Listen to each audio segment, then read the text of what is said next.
I built a drone that's controlled by a glove, and in that process, I traveled to various schools, destroyed the drone, and nearly burnt my house down. But before I tell you all about that, let me tell you a bit about me. I'm Emre, a 16-year-old who's a sophomore at Franklin High School in Jersey City. I've always loved working with technology, building machines and video games like Minecraft and coding Lego robotics long before I was doing stuff like this. But another thing about me is that I've always loved the idea of being able to fly. Not just in an airplane, but actually flying. Movies like Iron Man always drew me for that reason. They gave me the dream of being able to actually fly with technology. One day, while I was walking through the park in my old neighborhood, I saw someone flying a drone. Except, he wasn't looking at the drone while he was flying it. He was looking down into goggles. After asking him about it, I was introduced to a whole world of first-person view drones, which let you see what the drone sees through VR goggles to actually feel like you're flying. I was hooked. FPV drones are expensive though. And the drones I got were fairly cheap, usually broke after a while, and even the ones that didn't break were connected to your phone screen instead of VR goggles. Between that and the fact that I was a busy middle schooler with lots of other things to be excited about, I never seriously entered the drone space. When I finally got to high school though, my school's Maker Lab made me remember my original dream of building a drone. So when I asked my technology teacher if I could build one at the school, his answer wasn't just yes. He said that I could even build a whole fleet. A fleet was certainly beyond what I could do just yet, but his confidence was all the remaining confirmation I needed to jump right into making a glove-controlled drone. Why glove-controlled? Well, in the spirit of flying like Iron Man, I figured a control method that relied on moving your body rather than joysticks would both feel more intuitive and more connected to the drone itself, as if you're the one flying rather than just moving sticks on a controller. There was just one minor issue with all this. I literally had no experience with this stuff. No real robotics experience, very basic programming in a programming language that was different than the one I would use for this, and I'd never even soldered anything before. But I knew I wanted to learn all those things, and I had an excellent tech teacher, Mr. Deck, who could guide me along the way. So with his help, I decided to jump right in. Throughout this project, one skill turned out to be crucial the whole way through, which I call breaking it down. Basically, given any complex challenge, you can divide it into multiple simpler steps, and those steps can be broken down too, almost indefinitely, with each division lowering the complexity of the task. This skill also helped me develop a roadmap for the project. First, I took the task of making a glove-controlled drone. That's that biggest, highest level of the project. Then we broke it down. I'd need to make a glove and a drone. From there, we broke it down further. The glove would need to be able to read lots of data about what your hand is doing and be able to wirelessly transmit that data. The drone would need to be able to fly and to do so responding to the glove. So now I had a basic roadmap, except I decided to add an extra step to that roadmap, a car. Specifically, an omnidirectional car, meaning that just like the drone, it could also move left and right instead of just forward and backwards. I had two main reasons for making a car rather than just going straight to the drone. First, making a car would help me develop my coding and robotics skills. More importantly though, it would be less dangerous to test with the glove. See, if I'm testing a car with my glove and something goes wrong, the car just stops moving or maybe rolls into something. If that happens with a drone though,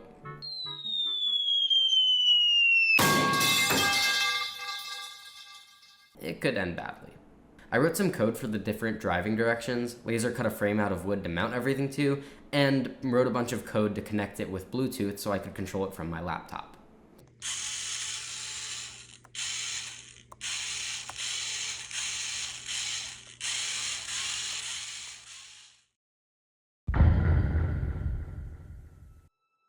At this point, it was time to make the glove. So, yet again, I used that breaking it down method, figuring that the glove would need to both sense tilt and then transmit that data to the car or the drone. After looking up some tutorials and testing example code that had been published online, I got the car and the glove connected to each other. From there, I started small, trying to just trigger a light on the car when I pressed a button on the glove. With that all worked out, I shifted to the other half, sensing tilt. I used a gyrometer to sense how far your hand was tilted in any direction. I then sent that data to the car, and then reprogrammed the car to move based on how the glove was tilted. And then, all that was left was to sew the entire assembly to a glove that I bought off Amazon, and I had a fully functioning glove-controlled car. Now that I had the working glove, it was time to move on to making a drone. Easy, right? Well, less difficult than you'd think anyway. After doing some research, I figured out that there's a pretty standard procedure to building drones.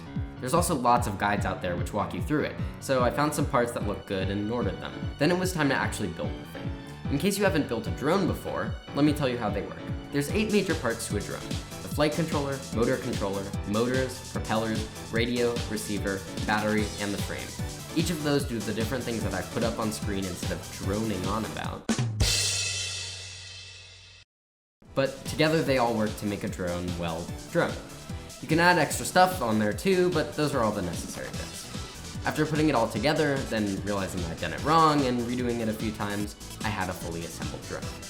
Almost. There was just one small problem. It didn't work. More specifically, the radio wasn't working like it was supposed to. The trouble with building drones is that there's so many different parts out there, so there's almost never an exact guide for the parts you chose. Because of that, I was sort of on my own when it came to getting the radio working, and for literal months, it continued to be the problem I'd have. I was so close, yet so far.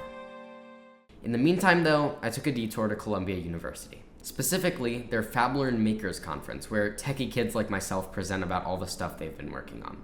My tech teacher encouraged me to go, and while I was a bit worried that everyone else's projects would all be cooler and better than mine, it wasn't like that at all. I got to host my own little station where I talked about the project, and I had the car with me, so I let people try it out. It was really rewarding to see them use it, but it was also the first real beta test, since I got to see whether the glove was easy to use for the people who hadn't tried it before. At the conference, I also ran into 2 representatives from another high school called Avenues. Seeing my project, they asked me to come present about it to their robotics team, which was super exciting. Before that though, I wanted to finally get the drone working. This stage of the process taught me my second valuable lesson. Before blaming the hardware, blame yourself. In other words, when I had a problem, it's probably something that I did wrong that's the issue, rather than the technology itself. Since I'd been struggling with the radio so much, I eventually started to think that the radio just didn't work with my drone, rather than there being something inherently wrong with what I was doing. But instead of just letting me buy a whole new radio, my tech teacher pushed me to keep trying. And he was right. I had done something wrong with the wiring, and eventually, after literal months of troubleshooting, I finally got it working. Look at that. It's working. It's actually getting the, oh my god, finally. You know what? I'm doing a victory lap. I don't care. Woo! Victory lap. Victory lap. Woohoo! So I had it. My receiver was working, and only a few days and a bit of flight simulation training later, I had my drone off the ground. That's flight number 6.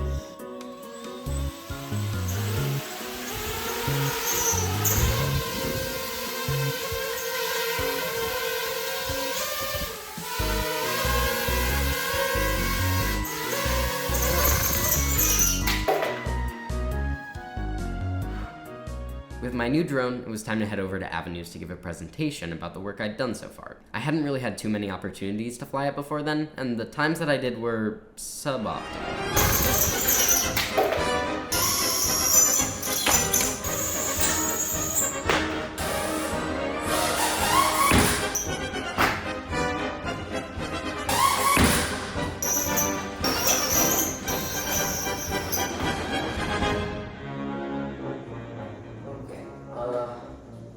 This was dumb. I crashed it into the ceiling. The ceiling is okay, the drone is not. So, yeah, I needed some practice. With a nearby park to practice in, I finally got to see what the drone could really do. Not only was it really fun, it also gave me some practice in case I wanted to demonstrate it at Avenues. Not that I would, because flying drones indoors is unsafe and you should totally never do it, but you know, just in case. When it came time, I met with one of the technology teachers who gave me a tour around the school, and afterwards I gave my presentation of the robotics team. I got to answer a bunch of questions about what was challenging and the things I'd learned, and it was really fulfilling to share the progress I'd made to a group who were so interested in it. I also let them try the car out. No. Why? Oh, it's me. Go that side and then back. And I got a bunch of good feedback and suggestions too, one of which I even ended up using in the final design. At the end of the presentation, it was clear that everyone wanted to actually see the drone flying, even though nobody said anything. I knew I shouldn't. It was dangerous. I wasn't going to. Okay, I flew it.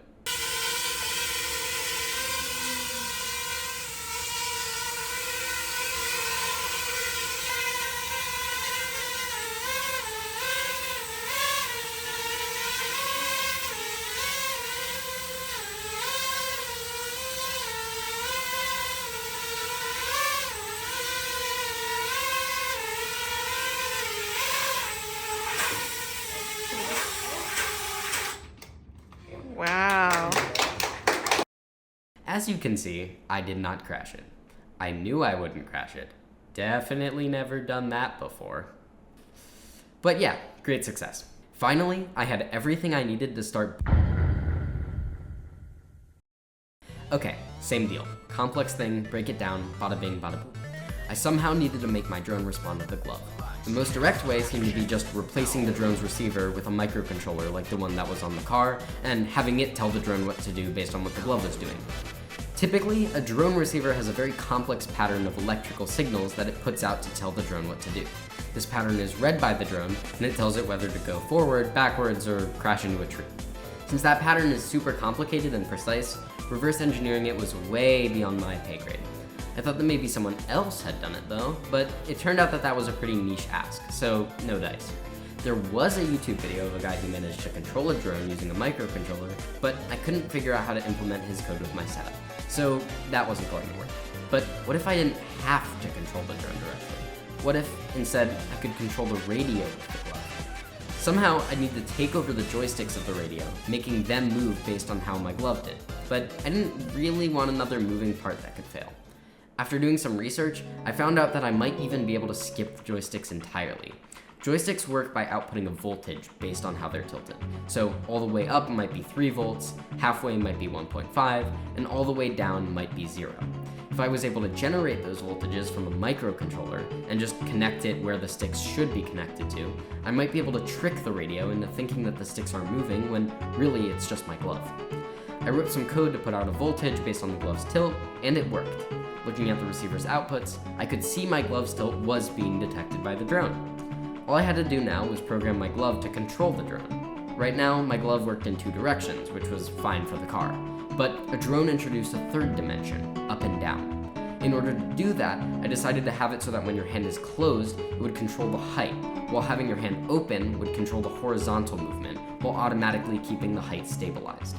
All that I had to do was add a button on the glove to tell when your hand was open or closed, program in that mode switch, and it was ready to fly.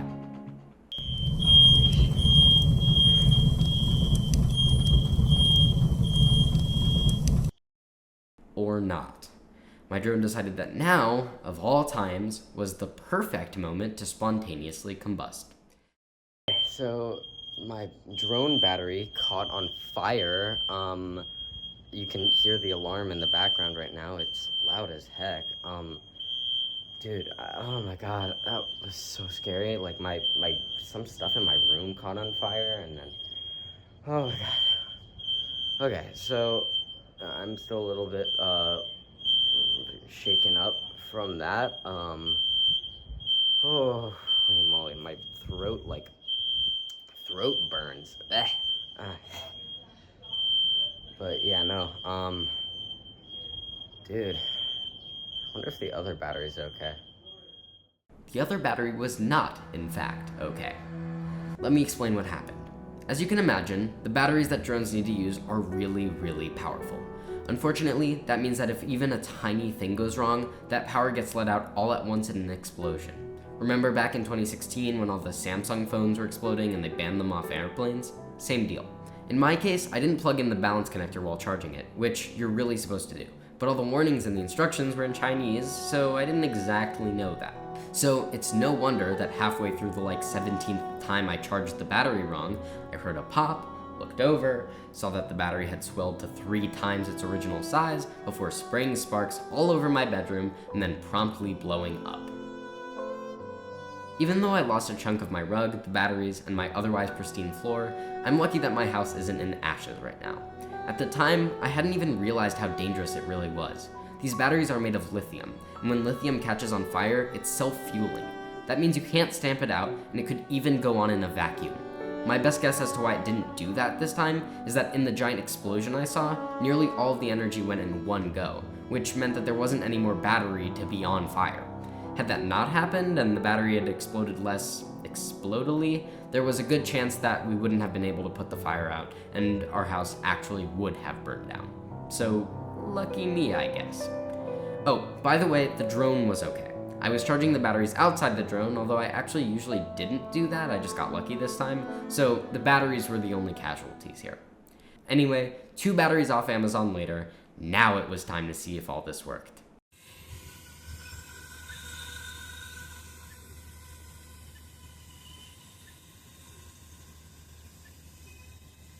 Dude, this is incredibly cool.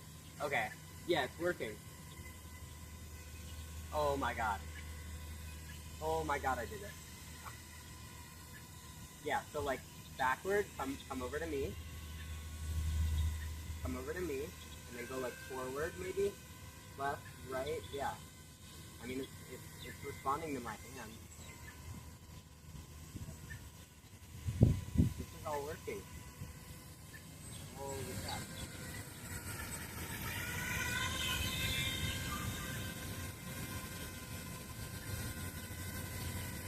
Alright.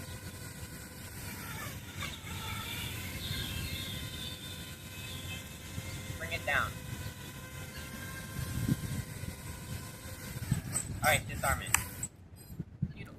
And holy crap, did it work. This thing is so much cooler than I thought it would be. I can't express this through video to give it justice, but it genuinely feels like you're using the Force or something.